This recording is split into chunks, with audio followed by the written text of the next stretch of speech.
last time you were talking to yourself? Come on, don't be shy. Everybody's doing that. Was it a nice and peaceful chit-chat? Or it was a quarrel, an argument? Probably the latter. Why? Madam Contest Master, fellow Toastmasters, and honored guests. Let's talk today about boundaries. Boundaries within us, boundaries around us, boundaries between us. It was a hot summer of 1998. Economic crisis in Asia, default in Russia, crash of our national currency.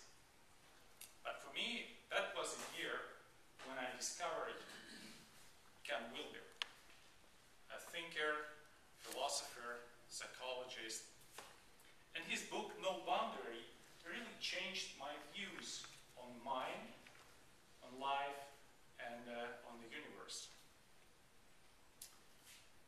Who do you think you are? No offense here.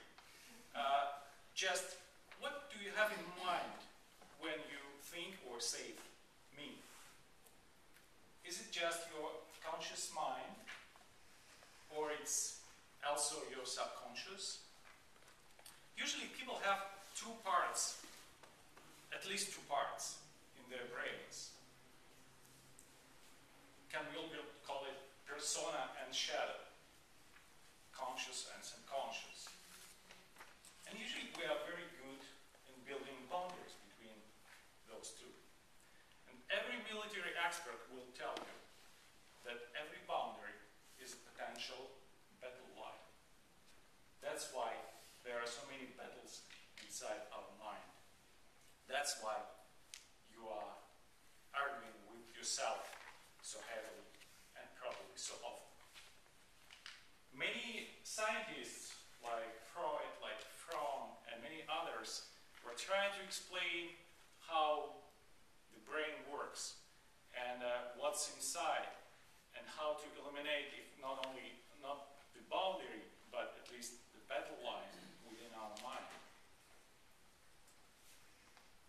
Ready for the next step? What about your body? Do you think it's also me, or it's just my body? Usually we use our body, we blame our body, it is not durable enough, it doesn't do what we want to do, but we just use it. Probably without proper maintenance and regular service checks. What if we try to eliminate this boundary? What if you treat your body as part of you, together with your mind, peaceful or not, and be as a whole organism, as a whole entity, and eliminate this boundary? Probably it will help to eliminate another war within you. There are no many boundaries around you. Just look around you, between you and your relatives, between my family and the others, between us and them. How many of those boundary lines are already battle lines for you? If we can remove those boundaries, probably there will be less battles around us. One by one boundary at a time. But let's tune to our favorite radio station called WIIFM. What's in it for me? We Toastmasters, we usually want a better audience, right? So our audience, sometimes they laugh when they shouldn't laugh. Sometimes they don't laugh when they should.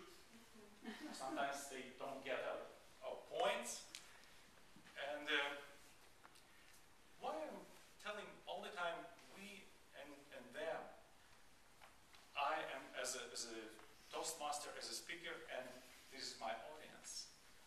Probably it can help us if we can eliminate this boundary between a speaker and the audience. our own Derek Perkins speech, the instruction manual. Derek went to International Humor Speech Contest, and there he got bronze.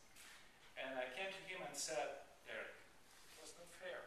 You were the best. Just the audience didn't get the point. And Derek said, as a professional speaker, I should take into account my audience. I should tailor my speech to this audience. And I cannot afford to be outside of this audience. Or another famous Toastmaster, Darren LaCroix. He said that when he was preparing for their championship speech, his coach told him, please take a maybe 8 years old child and put him somewhere